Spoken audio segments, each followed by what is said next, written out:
everyone, welcome back to the Magpie Channel TV's lineup prediction. Just finished watching Brucey's press conference there, quite a few talking points. The main one is Fabian Schär being out as well as Andy Carroll. He did say they're not serious at all. It's a groin strain for Andy Carroll that he picked up last week, and Fabian Schär's got a bit of a sore knee, bless him. He's been carrying that for a few weeks apparently. I think that's probably what he picked up in the Liverpool game because he limped off there, didn't he? So he says they should be in contention for next week though. Like he says, they're not serious, so it's just one of them we're going to have to roll with. And like Schär's going to be a big miss. Thankfully, centre-back is where we're probably deepest. We've got some fairly good centre-backs. Clark's kind of came in out of nowhere. So we've got a bit of option there. And Carroll was just kind of starting to come into the team, but it's Andy Carroll and he's always going to get injuries. It's part and parcel of Andy Carroll. So we've just got to roll with that one. Lejeune and Richie are close to a return. He didn't quite put a time limit on, but they've both been looking good in training apparently this week. So that's good news. Might get to see a little bit of them next week. Who knows? Contracts. Dubravka's got a new one. Happy days. And he also says Lee Charnley's been looking at the squad for a few weeks. Apparently it took about 2.5 months to get Dubravka's contract wrapped up. I don't know why the fuck it took that long. But they're looking at the Longstaff brothers. He says they're looking at 2 or 3 others. Charnley's looking at 2 or 3 other players. Brucey did mention the Longstaff brothers. Apparently they've got the same agent, so they're trying to get a deal work going there. Because Matthews is out at the end of the season, I believe. So we need to try and get them tied up. Hopefully Lee Charnley doesn't dick about like he always tries to. A little bit on attacking and Joe Linton, but I'll get into that a little bit later. We're going to go straight to the Wolves lineup. I said a few weeks ago, I can't remember which game it was, like 3-4 weeks ago, where we had a tough run of games, and I said, starting from the Wolves game and the 3 afterwards, I think it's West Ham, Bournemouth and Villa or something like that, it's a good opportunity to change the lineup. Like, I don't want to see any defensive lineup at home against sides that aren't like United, Chelsea, City, Liverpool, things like that. Would I change the formation for Wolves? I don't know. I'd be tempted to, but Wolves are a decent team, aren't they? Like, they haven't had the best of seasons. Like, the start of the season was a little bit dodgy. They've been grinding out results a little bit. I don't know, it's going to be a tough one this week because Wolves just played last night in Bratislava or something. They had a long away trip there. So they could be a little bit tired off of that. And I seen the game last week, well, the highlights, against Southampton. Up front, they looked unbelievable. Raul Jimenez and the new Italian striker, I can't remember how he pronounces his name. I'm not even going to attempt it. But them two especially looked really good together. Defensively, a bit dodgy. They made a couple of mistakes. The main one, Conor Cody, the captain, the one that all Wolves fans are saying should be in the England squad, made a howler that led to Southampton's goal. So it's kind of swings and roundabouts really, because they're looking poor defensively and we're looking poor attackingly. Attackingly? I don't know if that's a word. It's vice versa. Like, we're quite strong at the back, whereas they're better up front. So I've got a feeling this is going to be a slug of a game. It's just going to be boring. I'd probably say 0-0, 1-1 at best. Like, I don't think there's going to be a lot of goals in it. Like, maybe 1-0 either way. Hopefully we can scrape that one out. But would I change the formation? Probably not. I would like to see this one here, where there's only 4 at the back. Another option up front with a number 10 in there. I'll run through that in a bit. But to start the game, I'd probably go with the old formation just to start off. And once we get past half-time, up to about the hour mark, if Wolves aren't on the attack where we know they're good, if they're not looking like a threat, change it up, take a centre-back out, hide them up front and go for blood, try and get 3 points. But at home, might as well. If we get a draw, great. I think a point would be fantastic. If we do like take a defender out and we get caught on a counter and lose 1-0, all right. At least we tried. At least it's not boring. It's not like sticking 5 at the back for 90 minutes against a team that hasn't been great, a team that was in Bratislava last night. I think it's worth it. So to start with, I would start with the 5 at the back and try and change things up later on. But into the team there, obviously, Dubravka in goal, the main man, the new one with the contract, Darlow on the bench, and Yedlin, obviously, buzzing since he's came back. Great performance against Chelsea, that last-ditch clearance, unbelievable. Buzzing to see him back. Willems on the left, obviously still the only option without Richie being there. But again, as I said last week, I think he's deserved the spot. Even if Richie was fit, I would still think Willems would claim it because he's been playing really, really well lately. In the middle, Captain Lascelles. Obviously, he's anchored there with the captain's armband on. It's just what's happening around him at the minute. Dummett was being dropped for the last couple of games. Probably undeservedly so, because I think he's a great centre-back.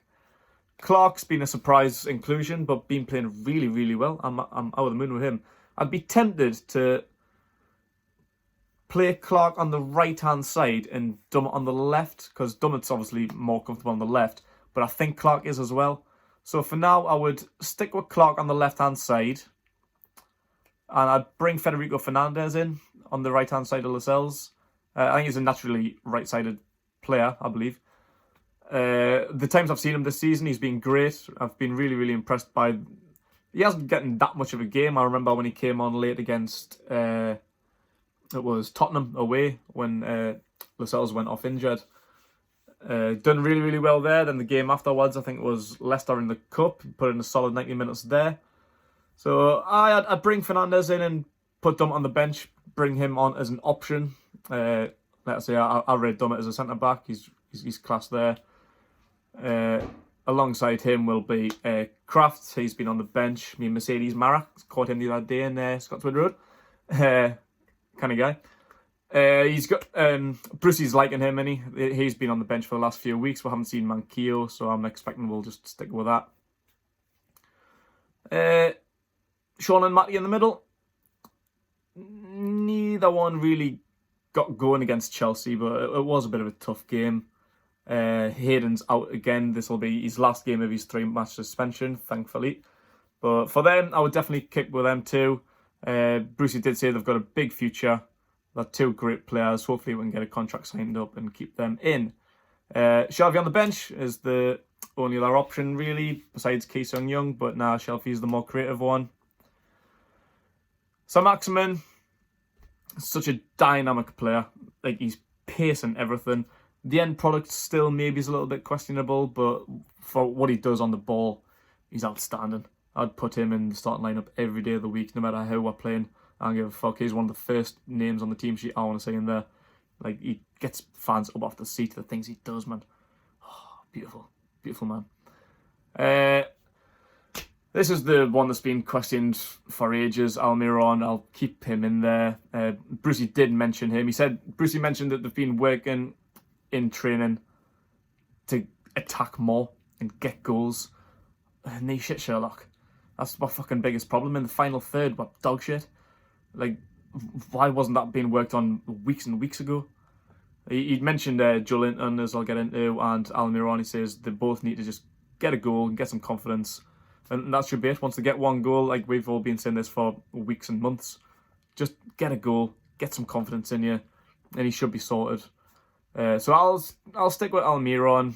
Atsu, he's a good option to come off the bench with his pace. Joe Linton up top, as I said, Brucey spoke a bit about Joe Linton. He said he needs time to settle. He says it just takes a little bit of a time to adjust to the Premier League, but he's absolutely convinced he's going to be a fine player for the club. He even brought in Nicola Pepe, who scored his first couple of goals for Arsenal last night. Like, Arsenal fans have been criticising him, saying he was shit, not worth the money, rather than getting Zaha.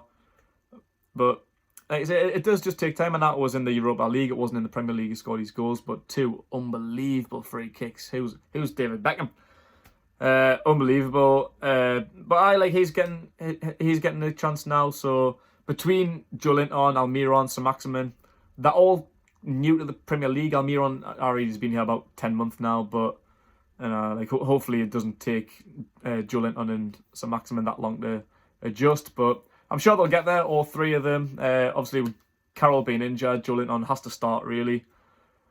We've got to put trust in him. Got to hope he can get a goal. He obviously got the big goal against Tottenham, which got with 3 points away. So keep him in there with option. I would bring in Muto as just a bench warmer, just to fill the spot for Carroll.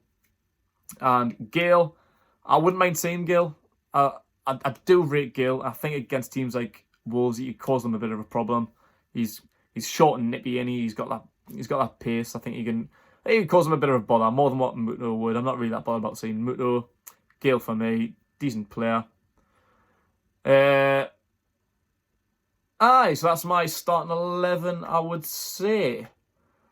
But I did mention switching it up, and if we do decide to change it up, whether it's from the start or whether it's like after like the hour mark, this is what I would like to see. I would start Almiron at the number 10 role, in behind Joelinton, with Atsu out wide.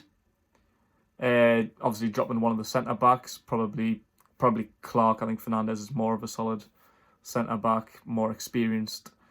What I wouldn't even mind saying is seeing Gale up front. If you just you know what you could do? You could put like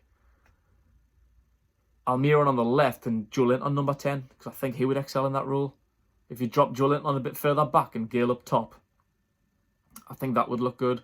But we've got options there. If I played them like 4 up top, between St Maximin, Almiron, Atsu, Joelinton and Gale, and even like Carroll when he comes back, Muto, we've got some decent options there, and like there's an extra spot. Instead of being too defensive and cramming Clark and Fernandez and Dummett and all that in, just go for blood, try and get a goal. Like Brucey just says, we've been working on attacking and getting goals.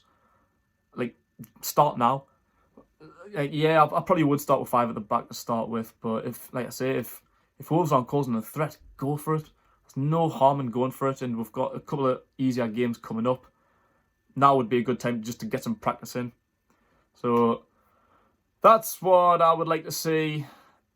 And yeah, I don't think there's going to be a lot of goals in this. 0-0, 1-1, something like that. Someone might scrape a 1-0 win.